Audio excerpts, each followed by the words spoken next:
بخاری شریف میں حدیث موجود ہے، حضرت اسماء کہتی ہیں میری مشرکہ ماں مجھ سے ملنے آئی کئی سالوں کے بعد، دروازے کے باہر آ کے اماں نے آواز دی اسماء تیری ماں آئی ہے، تو حضرت اسماء تیزی سے اٹھی، ماں ملی ہے نا کئی سالوں کے بعد، لیکن جا کے بغل گیر نہیں ہوئی، بلکہ اماں دروازے پہ تھی تو جناب اسماء نے اندر سے کنڈی لگا لی، دوڑ کے اٹھ کے کنڈی لگائی اور کہا جاؤ حضرت عائشہ صدیقہ کو میرا پیغام دو کہ محبوب سے پوچھ کے بتائیں کہ مشرکہ ماں آئی ہے، اگر نبی پاک کہیں گے تو اماں سے ملوں گی، اس لیے کہ میرا سارا کچھ میرے نبی سے وابستہ ہے، میرا سارا کچھ محبوب کے قدموں سے وابستہ ہے، حضور اجازت دیں گے، یہ بخاری مسلم میں موجود، پھر ملوں گی۔ تو حضرت اسماء کا جب پیغام گیا تو نبی پاک علیہ السلام نے فرمایا وہ مشرکہ ہے تو خود ہی اللہ اس سے پوچھ لے گا، اسماء سے کہو تمہاری تو ماں ہے نا، تم تو ملے نا، میرا ابا جی ظالم ہی بڑا ہے، حضرت جی آپ کو نہیں پتا بڑے ظالم ہیں، انہوں نے میرے ساتھ بڑی زیادتیاں کی ہیں۔ او بھائی، میرے محبوب سے بھی ایک صحابی نے کہا تھا یا رسول اللہ آپ کہتے ہیں والدین کی فرما برداری کرو، تو اگر والدین ظلم کریں، والدین اگر ظلم کریں، میرے محبوب کی زبان سے ایک حرف بھی کبھی فضول نہیں نکلا، بلکہ رب جب فرماتا تھا تو محبوب بولتے تھے۔ اس نے ایک دفعہ کہا حضور اگر والد ظلم کرے، نبی پاک نے 3 دفعہ فرما او یظلمو او یظلمو او یظلمو، اگر وہ ظلم بھی کریں ظلم بھی کریں ظلم بھی کریں تو پھر بھی تو نے ماں باپ کی فرما برداری کرنی۔ 3 دفعہ محبوب نے ارشاد فرما۔ حضرت اسماء کہتی ہیں حضور نے فرمایا تیری تو والدہ ہے نا، تو میل۔ پھر پیغام بھیجا کہ یا رسول اللہ وہ کچھ تحفے بھی لائی ہیں، اگر اجازت ہو تو قبول کروں، فرمایا تیرے لیے اجازت ہے۔ حضرت اسماء اتنی مضبوط مسلمان تھی کہ اماں مشرکہ تھی، لیکن اس کے قریب جانا انہوں نے پسند نہ کیا جب تک حضور اجازت نہ دے۔ فرماتی ہیں جب میرے ابا جی ہجرت کے لیے جانے لگے نا غار ثور پہ تو میری ڈیوٹی لگا گئے، کہنے لگے بیٹی تو بڑی ہے، پیچھے ذرا خیال رکھنا۔ کہتی ہیں 60,000 دینار تھے گھر میں، والد گرامی جب گئے تو ہر چیز ہی ساتھ لے گئے، ایک پیسہ نہیں چھوڑ کے گئے۔ کہتی میرے دادا نابینا تھے حضرت ابو قحافہ، بعد میں مسلمان ہو گئے، وہ آئے اور آ کے کہنے لگے اسماء تیرا ابا سارا کچھ لے گیا ہے، کچھ چھوڑ کے بھی گیا ہے۔ تو کہتی ہیں میں پریشان ہو گئی، کیا جواب دوں، دادا جی بوڑھے ہیں، یہ تو احتجاج کریں گے۔ کہتی ہیں کہا نہیں نہیں بڑی خیر ہے، بڑا کرم ہے، کہا نہیں مجھے بتا کچھ چھوڑ کے گیا ہے، مجھے امید نہیں ابو بکر کچھ چھوڑ کے جائے گا، اور جب محمد ابن عبداللہ صلی اللہ علیہ وسلم پہ خرچ کرتا ہے تو ہر چیز ہی لٹا دیتا ہے، بتا کچھ چھوڑ کے گیا ہے۔ تو حضرت اسماء کہتی دادا جی بوڑھے تھے تو مجھے تجویز آئی، میں جلدی جلدی سے اٹھی، چھوٹے چھوٹے روڑے میں نے ایک گھڑے میں رکھے، اس کے اوپر میں نے ٹاٹ ڈال دیا، میں نے کہا دادا جی پیسے ہیں، ان کا بازو تھام کے تو میں نے وہاں لگا دیا ٹاٹ کے اوپر۔ کہتی ٹاٹ کے اوپر لگایا، یہ نہیں بتایا نیچے کیا، میں نے کہا یہ دیکھیں، کہنے لگی اچھا اچھا ٹھیک ہے، میں نے یہ نہیں کہا پیسے ہیں، غلط بات بھی نہیں کی، اے دیکھیے۔ کہتی ہیں دادا جی کو تسلی ہو گئی، وہ مطمئن ہو گئے، وہ مطمئن ہوئے تو میری آنکھوں میں آنسو آ گئے، میں رو پڑی، میں نے کہا دیکھو رب کریم اس عمر میں مجھ سے کیسی خدمتیں لے رہا، جوان بیٹی، یہ ہمارا ہنستا بستا شہر ہے اور سارے اپنے ہیں ہم آپس میں، لیکن کسی کی جوان بچی اس محلے دار سے جس کو وہ بچپن سے جانتی ہے، کونے میں جوان بچی 20-22 سال کی اگر ماچس لینی چلی جائے تو شور ہو جاتا ہے، وہ بیٹی نکل آئی ہے جی، ابا جی شام کو گھر آئے تو محلے دار غیبت کریں گے، بیٹی تیری جوان وہاں کھڑی تھی آج سبزی لینے آئی تھی ماچس لینے، ابا درہ نکال لیتا ہے، بیٹی کیسے باہر چلی گئی؟ بھئی اپنا محلہ ہے، سارے اپنے لوگ ہیں، کیوں پھر بھی نہیں جا سکتی؟ کیسے گئی؟ 5413 فٹ اونچی غار ہے غار ثور، اور جب ہم وہاں جاتے ہیں تو تجربہ کار حاجی مشورہ دیتے ہیں، کہتے ہیں سویرے سویرے جانا فجر کی نماز کے وقت، ورنہ دوپہر میں جانا بڑا مشکل ہوتا ہے۔ 3 بوتلیں بغل میں پانی کی، رستے میں 4-5 جگہ جو ہے وہ بیٹھنے کی جگہ بنی ہوئی ہے، وہاں ڈھابے ہیں چائے کے، بوتل کے، پانی کے، رستے بن گئے۔ لیکن جب حضرت صدیق اکبر نبی پاک کو لے کے گئے کوئی رستہ نہیں تھا، دشوار گزار گھاٹی تھی، کہنے لگے محبوبہ آپ کو تکلیف ہوگی، آپ میرے کندھوں پہ بیٹھ جائیں، پباں پہاڑ قدم نہیں جے لاؤندا تے سور پہاڑ تے چڑھیا جاندا، او پیا جاندا جے یار نبی دا، اے اصلی دلدار نبی دا۔ حضرت صدیق اکبر حضور کو لے گئے، کی ڈیوٹی لگائی، فرمایا اسماء میں نہیں چاہتا پریشانی جتنی مرضی ہے، ایمرجنسی جتنی مرضی ہے، پر میری محبت گوارا نہیں کرتی کہ حضور سرکے اور کھجور پہ گزارا کریں، بیٹے تازہ کھانا پکا کے پہنچانا ہے۔ 5413 فٹ اونچی غار اور دن کو ڈر آئے، حضرت اسماء کہتی ہے میں روز تازی روٹی پکاتی، کھانا تیار کرتی، جب دنیا سو جاتی تو میں پہنچا کے آتی۔ کون حضرت ابوبکر صدیق کی محبت کا اندازہ کرے گا؟ کون اس گہرائی تک جائے گا؟ حضرت اسماء کہتی ہے ایک دن کپڑا ہی کوئی نہیں تھا گھر میں، عورتیں نا سینہ بند باندھا کرتی تھی، عرب کے لوگ کھلے کپڑے پہنتے تھے تو کمر بند باندھتی تھی، اسے نطاق کہتے تھے۔ حضرت اسماء کہتی ہے میں نے اسے پھاڑا، آدھے میں روٹی باندھ لی اور آدھا میں نے کمر کے ساتھ باندھ لیا۔ جب لے کے گئی نا، یہ بخاری ہے، تو حضور نے دیکھا، حضرت ابوبکر نے دیکھا کہ بیٹے یہ تو سینہ بند ہے، کہا ابا جی آدھا وہاں ہے آدھا میں نے باندھا ہوا ہے۔ تو محبوب نے فرمایا تو ذات النطاقین ہے، تو 2 کمر بند والی ہے؟ فرماتی ہیں میرا نام ہی پڑ گیا اس سے، 2 کمر بند والی۔ حضرت اسماء روز کھانا پہنچاتی، محبت بڑے امتحان لیتی ہے۔ کہتی ہیں میں بڑے وقار والے گھر کی مالک تھی، میرے والد قبیلے کے سردار تھے، کاروبار کرتے تھے تو دولت بھی میں نے ہمیشہ دیکھی تھی، کسی کی طاقت نہیں تھی بری نظر سے دیکھ سکے۔ لیکن حضرت اسماء کہتی ہیں رب کریم نے ہم سے آزمائش لی۔ دوسرا دن تھا، حضور کو غار ثور میں گئے تو ابو جہل دروازے پہ آیا، بہت سارے کفار اس کے ساتھ تھے۔ او بھائی اس کیفیت کو ذرا سمجھ تو صحیح، اس انداز کو کبھی سمجھ تو صحیح، کس بات کی دشمنی لے رہے تھے؟ حضرت صدیق اکبر نے کس طرح کے امتحانات دیے؟ سارے کفار کٹھے ہو کے کہتی ہیں میرے دروازے پہ آ گئے، دستک دی، میں باہر آئی، ابو جہل کہنے لگا کہاں گیا ہے تیرا والد محمد ابن عبداللہ کو لے کے صلی اللہ تعالی علیہ وسلم، کہاں گئے؟ جناب اسماء کہتی ہیں اب میرے لیے بڑی مشکل ہو گئی، جھوٹ بولتی ہوں تو شریعت نہیں بچتی، سچ بتاتی ہوں تو وفا نہیں بچتی، کدھر جاؤں؟ کہتی ہیں پیروں میں زنجیریں ہیں، غلط بات کیسے کروں؟ اس نے پھر پوچھا، بولتی کیوں نہیں، کہاں گئے؟ میں خاموش تھی۔ تیسری بار پھر پوچھا، کہاں گئے ہیں وہ؟ جناب اسماء کہتی ہیں میں نے فیصلہ کر لیا، شریعت بھی بچانی ہے وفا بھی بچانی ہے، دونوں چیزیں بچیں گی، بولو کہاں ہے؟ یہاں تو لوگ مرد ہو کے دین کے لیے نہیں ڈٹتے، اور 1 منٹ کے لیے بھی عقیدے پر مسلک پر ڈٹنے کو تیار نہیں ہوتے۔ لوگ دیکھتے ہیں مجلس کس طرح کی، اس طرح کا رنگ اختیار کر لیتے ہیں۔ جناب اسماء ڈٹ گئی، جناب صدیق اکبر کی صاحبزادی، اور کہتی ہیں ابو جہل نے جب کہا نا بتا کہاں ہے، فرماتی ہیں پتہ نہیں خدا نے مجھے کتنی قوت عطا فرمائی، میں بولی اور بول کے کہا میں ابو بکر صدیق کی بیٹی ہوں، میں جھوٹ نہیں بول سکتی۔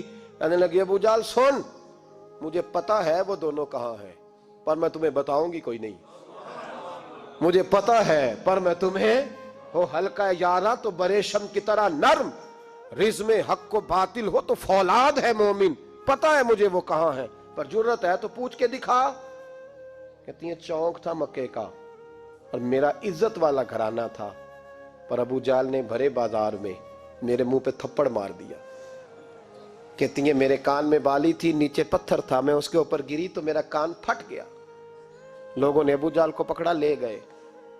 فرماتی ہیں وہ آزمائش بھی میں نے دی، امتحان بھی دیا، پھر میں اندر آئی اور میں نے پھر اپنے اس بہتے ہوئے خون کو اپنے کپڑے کے ساتھ صاف کیا، منہ کو لپیٹا اور پھر میں کھانا پکانے لگی۔ کہتی ہیں اسی طرح کھانا پکایا، اسی طرح تیاری کی۔ غار ثور پہ جو پہنچی تو ابو بکر صدیق نے لپٹا ہوا منہ دیکھا، بیٹی کو تکلیف میں دیکھے اور پھر باپ رات سو جائے، یہ ہو نہیں نہ سکتا۔ تو کہا اسماء بیٹے چہرے کو کیا ہوا، کیا بات ہے؟ عرض کی کچھ نہیں ابا جی۔ فرمایا نہیں بیٹے کوئی تکلیف ہے، کوئی چوٹ ہے؟ نہیں ابا جی کچھ نہیں۔ حضور نے فرمایا اسماء کھول نہ بیٹے چہرہ کیا ہے۔ جناب اسماء نے کپڑا ہٹایا تو خون بہنے لگا۔ کیا ہوا؟ عرض کی حضور کچھ نہیں، ابو جہل آیا تھا، پوچھتا تھا، کیا بتاتی؟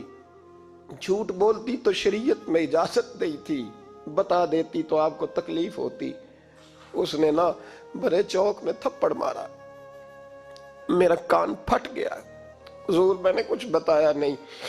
نبی کریم سید عالم علیہ السلام کے ہاتھ اٹھے اور عجیب دعا دی حضور نے، کہ اللہ میں ابو بکر سے اور اس کے گھر سے راضی ہوں، تو بھی ان سے راضی ہو جا۔ حضرت اسماء بنت ابی بکر صدیق رضی اللہ تعالی فرماتی اس انداز میں قربانیاں دیں۔ پھر ایک وقت آیا، فرماتی ہیں میرے گھر میں دولت تھی، مال تھا، میں نے بڑا کچھ دیکھا تھا، لیکن میرے لیے رشتہ آیا نبی پاک کے پھوپھی کے بیٹے کا، حضرت زبیر بن عوام۔ یہ حضور کی پھوپھی کے بیٹے بھی ہیں، اور جو 10 صحابہ کو حضور نے جنت کی بشارت دی اس میں بھی شامل ہے۔ حضور نے فرمایا میرا حواری ہے زبیر بن عوام، اور 10 مبشرہ صحابہ میں شامل ہے۔ لیکن گھر میں غربت تھی، تنگ دستی تھی، مجبوری تھی۔ جناب اسماء کہتی ہیں میرے ابا جی نے کہا بیٹا تیرے لیے رشتہ آیا ہے۔ میں نے کہا کس کا؟ کہا حضور کی پھوپھی کے بیٹے زبیر بن عوام کا۔ کہتے میں نے تھوڑی دیر کے لیے سوچا کہ وہاں تو بڑی غربت ہے، تو جناب صدیق اکبر نے اگلا جملہ کہا، فرمایا تمہیں پتہ ہے رشتہ بھیجا کس نے؟ کہا ابا جی کس نے؟ کہا مصطفیٰ کریم نے۔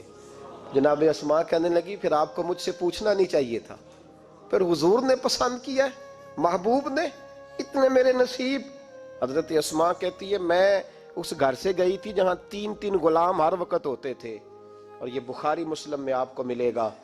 بیٹیوں کی تربیت ہم کرتے ہیں تو کہتے ہیں اوہ سسرال میں کام کرنا پڑتا ہے، سویرے اٹھنا پڑتا ہے، ایسے کرنا پڑتا ہے۔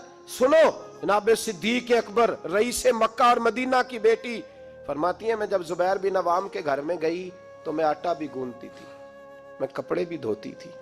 محبوب نے میرا رشتہ کرایا نا، فرماتی ہیں میں چکی بھی پیستی تھی۔ فرماتی ہیں زبیر بن عوام نے گھوڑا رکھا ہوا تھا، وہ جب باہر جاتے تو میں گھوڑے کے لیے چارہ بھی کاٹ کے لاتی تھی، میں اس گھوڑے کو بھی سنبھالتی تھی، میرے ہاتھوں میں چھالے پڑ جاتے۔ ایک دن میرے ابا جی نے دیکھ لیا، ابو بکر صدیق بڑے پریشان ہوئے۔ کہتی ہیں انہوں نے جا کے محبوب کی بارگاہ میں عرض کی حضور اگر آپ اجازت دیں تو میں زبیر کو ایک غلام نہ دے دوں، میری بیٹی کام کرتی ہے، اس کے ہاتھوں میں نے چھالے دیکھیں، ایک غلام نہ دے دوں؟ ڈائریکٹ حضرت زبیر بن عوام سے نہیں کہا کہ تو اتنا کام کراتا ہے، جھگڑا نہیں کھڑا کر دیا۔ کہتی ہیں ایک غلام حضور کے ذریعے جناب ابو بکر صدیق نے بھیجا، اب وہ باہر کے کام سنبھالنے لگا، گھوڑے کو چارہ ڈال دیتا، کچھ سودا صرف لا دیتا۔ کہتی مجھے یوں لگا جیسے میں آزاد ہو گئی ہوں۔ غربت بھی تھی، زبیر بن عوام نیک بڑے تھے پر طبیعت کے ذرا سخت تھے۔ ایک دن ابا جی آئے تو میں نے کہا حضور اور تو کچھ چیز نہیں چاہیے، تھوڑی سختی ہے طبیعت میں۔ تو کہتے ہیں میرے والد نے یہ نہیں کہا میں پوچھوں گا، میں حضور سے بات کروں گا۔ کہنے لگے بیٹی صبر کر، بیٹی صبر کر، تیرا خامد نیک ہے، اگر تو اس کی رضا میں دنیا سے گئی تو رب تجھے بغیر حساب جنت عطا فرما دے گا۔ اور خامد کی پرہیزگاری بھی تو دیکھو نا بھائی، صرف دولتوں کی ضرورت ہے، صرف ان چیزوں کی ضرورت ہے، اس کی پرہیزگاری بھی دیکھو۔ اب اسماء کہتی ہیں اس کے بعد میں نے شکوہ نہیں کیا، اس کے بعد دوبارہ شکوہ، سخی بڑی تھی حضرت اسماء۔ حضرت عبداللہ بن زبیر آپ کے بیٹے تھے، کسی نے ان سے پوچھا کہ آپ کی والدہ کا کیا حال تھا، تو فرماتے میں اماں کو مصلے پہ چھوڑ کے گیا، عبادت کر رہی، عبادت گزار بڑی تھی، مصلے پہ چھوڑ کے گیا۔ فرماتے میں ظہر کے وقت گیا اور عصر کی نماز کے بعد آیا تو میری اماں ابھی بھی مصلے پہ بیٹھی تھی اور رب سے معافیاں مانگ رہی تھی۔ کہتے بڑی سخی تھی، اور میری خالہ سیدہ عائشہ بھی بڑی سخی تھی۔ حضرت عبداللہ بن زبیر فرمانے لگے دونوں میں ایک فرق تھا، حضرت عائشہ جب سخاوت کرتی تو کچھ پیسے جمع کر لیتی، ایک ہفتے کے پیسے جمع کر کے جوڑ کے کہتے چلو کسی غریب کا کچھ بن تو جائے، لیکن حضرت اسماء رکھتی نہیں تھی، کہتی تھی روز ہی دینے ہیں، چاہے ایک دینار ہے۔ میں موجود ہے جب ان سے پوچھا گیا ایسا کیوں کرتی ہو تو کہتی ہے میں ایک دن نبی پاک کی بارگاہ میں نا کچھ پیسے دینے لگی تو میں نے 2-3 دفعہ گنے، کہا حضور جی کچھ دینار رکھ لیں، تو محبوب فرمانے لگے اسماء اللہ کے رستے میں گن گن کے نہ دے، ورنہ وہ بھی تجھے گن گن کے ہی دے گا، تو اس کے رستے میں بے حساب دے، وہ بھی تجھے بے حساب ہی عطا فرمائے گا، اور بچا بچا کے نہ رکھا کر، دے دیا کر، تو اس کے رستے میں دیتی رہے، رب بھی تجھے دیتا ہی رہے گا۔ ہم چونکہ گن گن کے دیتے ہیں نا، اس لیے ہم اس فلسفے کو سمجھتے نہیں، گن گن کے دے گے تو گن گن کے ملے گا، بے حساب دو گے تو اللہ بھی بے حساب ہی دے گا۔ حضرت اسماء کی سخاوت، پرہیزگاری، فرماتی ہیں کہ میں جب مدینہ منورہ ہجرت کر کے سب لوگ چلے گئے تو مسلمانوں کے گھر میں نا بیٹیاں ہی پیدا ہوتی تھی، تو یہودی عورتوں نے شور کر دیا کہ ہم نے جادو کر دیا، ان کے ہاں بیٹا نہیں ہو سکتا، تو جناب اسماء بنت ابی بکر صدیق رضی اللہ تعالیٰ عنہ فرماتی ہیں سب سے پہلا بیٹا مدینے میں اللہ نے مجھے عطا فرمایا. کہتی ہیں میں نے کہا جاؤ اس کے نانا کو خبر کرو. نانے دادے پیار زیادہ کرتے ہیں, نانیاں دادیاں پیار زیادہ کرتے. تو کہتی ہیں کہ میں نے نا کہا جاؤ نانا کو خبر کرو. تو کہتے ہیں جناب صدیق اکبر دوڑے آئے تو پہلے دن کا بچہ ہی اٹھا کے لے گئے. ابا جی بات تو سنے, میں ٹھہر جا سن لیتے. کہتے لپیٹا میرے عبداللہ کو لے گئے اور سارے مدینے کی گلیوں میں شور کر, او یہودیوں نکلو باہر دیکھو, تم کہتے تھے جادو کر دیا ہے, اللہ نے ہمیں بیٹا عطا فرما دیا ہے, دیکھو اللہ نے بیٹا دیا. کہتی ہیں پھر سارا مدینہ گھما کے نا تو مصطفیٰ کے پاس لے گئے. کہا یا رسول اللہ دیکھیں اللہ نے نواسا دیا ہے. کہتی ہیں میرے بیٹے ابھی میں نے دودھ بھی نہیں پلایا تھا, میں نے کہا لے گئے ابا جی اور واپس بھی نہیں لائے. کہتے ہیں حضور کے پاس جب لے کے پہنچے تو نبی پاک نے کھجور منہ میں رکھی, اسے دانتوں کے ساتھ اس طرح چبایا کہ ذرے ذرے میں حضور کا لواب دہن شامل ہو گیا. وہ کھجور حضور کے لواب دہن میں گویا گون دی گئی. فرماتی ہیں اس کو نکال کے تو محبوب نے میرے بیٹے کو گٹی عطا فرمائی, عبداللہ نام رکھا. حضرت اسماء کہتی ہے جب واپس آئے میں نے کہا ابا جی میں نے تو ابھی اسے دودھ بھی نہیں پلایا تھا. تو کہنے لگے مبارک ہو, اس کے سینے میں جو سب سے پہلی غذا گئی ہے وہ میرے نبی کا لواب دہن گیا ہے. حضرت عبداللہ بن زبیر جوان ہوئے, ابھی 7-8 سال عمر کی تھی کہ تو ان کے والد حضرت زبیر بن عوام حضور کے پاس لے گئے. کہنے لگے یا رسول اللہ اسے بیعت بھی کر لیں. محبوب کا بیعت بھی کرا دیا. مسلمان تو پہلے ہی تھے, مسلمانوں کے گھر میں یہ وہی بیعت ہے جو ہم اپنے مشائخ کے ہاتھوں پہ کرتے ہیں. اس کی اتنی اہمیت ہے کہ حضرت زبیر بن عوام نے 6-7 سال کا بچہ بھی محروم نہیں رہنے دیا. حالانکہ کلمہ تو وہ شروع سے پڑھتے تھے.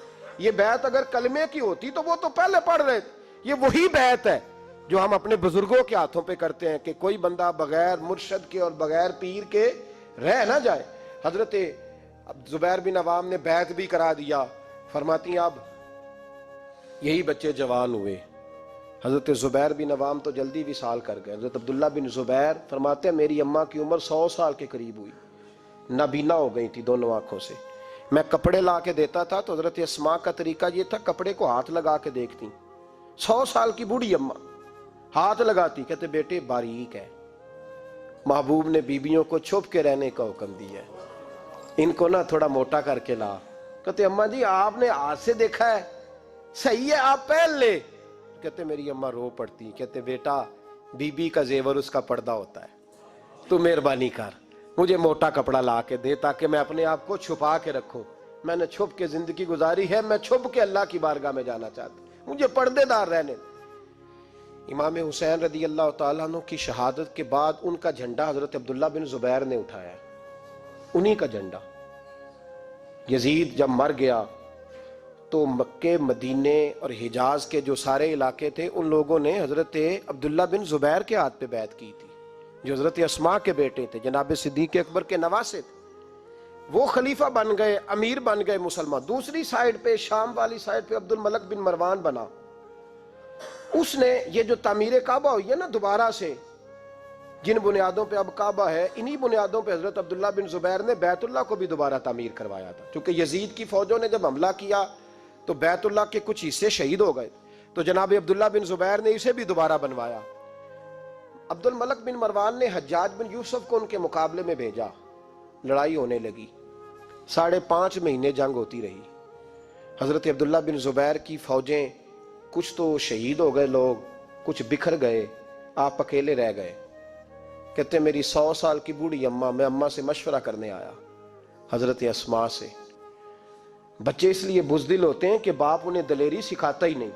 کہتے 100 سال کی بوڑھی اور نابینا اماں, کیوں نہیں بچے جہاد کے لیے تیار ہو رہے؟ مائیں کہتی ہیں شاید گھر میں رہیں گے تو موت نہیں آئے گی, شاید یہ اندر رہیں گے تو بچ جائیں گے. فرماتے 100 سال کی بوڑھی اماں سے جا کے کہا اماں اب تو میں تقریباً اکیلا رہ گیا ہوں, کیا کروں؟ تو کہتے میری ماں کہنے لگی حضرت اسماء بیٹے پہلے تو یہ بتا کہ تو حق پہ ہے کہ نہیں. میں نے کہا اماں ہوں تو میں حق پہ. تو کہنے لگی جا پھر میدان میں کھڑا ہو جا اور جا کے لڑ, جب تک رب کو منظور ہوگا تجھے زندگی دے گا. اور بیٹا یاد رکھ جسے شہادت ملتی ہے اسے بھی اللہ کی مدد کے ساتھ ہی ملتی ہے, شہادت بھی اللہ کی مدد سے ملتی ہے, میدان میں جا. تو کہتے میں نے اپنی اماں سے کہا اماں یہ جو حجاج ہے بڑا ظالم ہے، سنا ہے جب کسی کو قتل کرتا ہے تو لاش کے ٹکڑے ٹکڑے کر دیتا ہے، وجود سارا کاٹ ڈالتا ہے۔ تو کہتے ہیں میری اماں میرے کندھے پہ تھپکی دے کے کہنے لگی بیٹے بکرے کو صرف ذبح ہوتے وقت تکلیف ہوتی ہے، جب اس کھال اتاری جائے تو کوئی تکلیف نہیں ہوتی، جب اس کا گوشت بنایا جائے تو کوئی، تو بیٹے گھبرانا نہ، رہنا میدان کے اندر، دیکھنا میں تجھے بھاگتا ہوا نہ سنوں، جا میرا بیٹا اللہ تیری مدد کرے گا۔ حضرت عبداللہ بن زبیر کہتے ہیں میری ماں کی گفتگو نے میرے وجود کو فولاد کر دیا، فرماتے جذبہ جہاد میری اماں نے میرے سینے میں بھر دیا۔ جب میں نکلا میدان میں تو حضرت اسماء پھر پکارنے لگی، کہنے لگی عبداللہ یہ یاد رکھنا کہ تم اس کے بیٹے ہو جس کو میرے نبی نے اپنا حواری کہا تھا، اور نبی پاک نے تیرے باپ کو دنیا میں جنت کی بشارت دی تھی، اور یاد رکھنا کہ تیری دادی مصطفیٰ کی سگی پھپھی تھی، اور یہ بھی یاد رکھنا کہ تیرے نانا وہ ہے جنہیں دنیا صدیق اکبر کہتی ہے، اور یہ بھی ذہن میں رکھنا کہ تیری خالہ وہ ہے جو ام المومنین سیدہ عائشہ ہے۔ بیٹا جب میدان میں لڑنا تو اپنے خاندانی وقار کا ضرور خیال رکھنا، یاد رکھنا تم کون ہو، کس کے بیٹے ہو، کس کے بھانجے، کس کے بھتیجے، کس کے نواسے، خیال رکھنا۔ حضرت عبداللہ بن زبیر لڑے اور جب شہید ہو گئے تو حجاج بن یوسف نے ان کی لاش کو چوک میں لٹکا دیا، مکے کے چوک میں جہاں جنت المالا ہے، اس چوک میں ان کی لاش لٹکی۔ 14واں دن ہو گیا لاش کو لٹکے ہوئے، تو عبداللہ بن عمر گزرے، فرمانے لگے یہ دیکھو شاہ سوار لٹکا ہوا ہے، اور دیکھو 14 دن بیت گئے، اس کے وجود سے جب بھی کوئی سونگتا ہے اسے میٹھی خوشبو ہی آتی ہے۔ اور عبداللہ بن عمر فرمانے لگے خوشبو کیوں نہ آئے، اس کے وجود میں جو پہلی غذا گئی تھی وہ مصطفیٰ کا لعاب دہن داخل ہوا تھا۔ 14 دن گزر گئے، حجاج نے پیغام بھیجا حضرت اسماء کو میری بات سنو۔ آپ فرمانے لگی میں تو کسی کے پاس نہیں جاتی، اور میں سرداروں کو کیا سمجھتی ہوں، جا دوڑ جا۔ کہنے لگا میں زبردستی بلوا لوں گا، فرمایا طاقت ہے تو بلوا کے دیکھ، میں ابو بکر کی بیٹی ہوں۔ حجاج خود ملنے آیا اور آ کے کہنے لگا میرے بارے میں آپ کا کیا خیال ہے؟ تو حضرت اسماء کہنے لگی خیال کیا ہونا ہے، نبی پاک نے فرمایا تھا میری امت میں ایک کذاب آئے گا، ایک قاتل آئے گا۔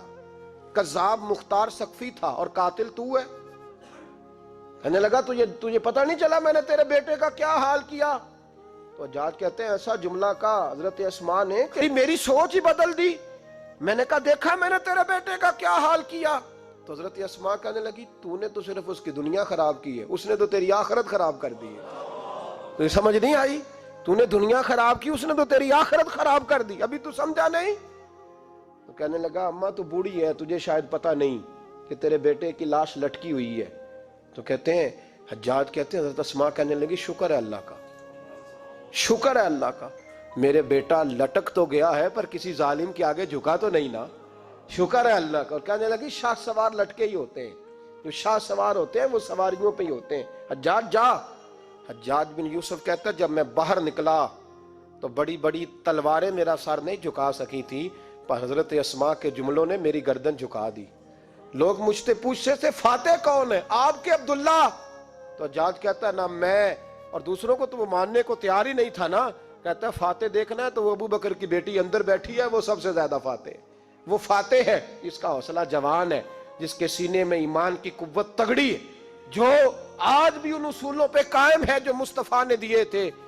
حضرت اسماء اپنے بیٹے کے شہادت کے 3-4 دن کے بعد ہی وصال کر گئیں۔ 100 سال کی اسماء کا جب جنازہ اٹھا تو پھر دیکھا مکے کے لوگوں نے اور مدینے کے لوگوں نے کہ بادشاہوں کے جنازے میں اتنی خلقت نہیں آتی جتنی اس خاتون کے جنازے میں لوگ آئے، اور لوگ کہہ رہے تھے آج وہ خاتون دنیا سے گئی ہے جس خاتون نے اپنی زندگی کے 80 سال رسول اللہ کے دین کو دیے۔ بھائی یہ بات آج اس لیے ان کا ذکر، چونکہ ان کا وصال بھی جمادی ثانی میں ہوا، اس لیے چھیڑا ہے۔ اپنے گھروں کے اندر ہم نے تربیت کا، بیٹیوں کی تربیت کا وہ والا ماحول بنانا ہے جو حضرت اسماء بنت ابی بکر کا تھا۔ ہماری بچیاں کہتی ہیں دکھ ہی بڑے تھے، غربت ہی بڑی تھی، ساری زندگی ٹینشن کی نظر ہی ہو گئی، ہم کیسے جواں ہوتے۔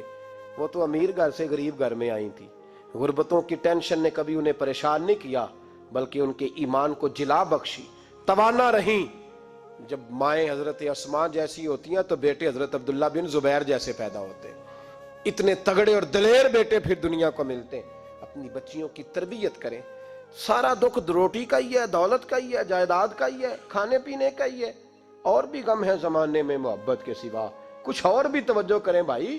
یہ تو ایک جوز ہے، تو ایک جوز ہے صرف زندگی کا، باقی ساری زندگی تو آگے پڑی ہوئی ہے. ان کی تربیت کریں، اصل نہج پر انہیں سمجھائیں. حضرت اسماء نے روشن کردار ادا کیا، تقوی، پرہیزگاری، عبادت، سخاوت، رسول اللہ کی نوکری، نبی پاک کی کامل محبت، اپنے بچوں کی تربیت، حضور کی ہر بات کے ساتھ وفا ان کا ترہ امتیاز رہا. وہ ہمیں سبق دے کے گئیں. اگر دنیا میں زندہ رہنا ہے تو محبوب کے بن کے رہو. زندہ رہو گے، تابندہ رہو گے، پائندہ رہو گے، ہمیشہ مدحت خیر الانام میں گزرے. دعا ہے یہ عمر درود و سلام میں گزرے. آخر دعویٰ یعنی الحمد.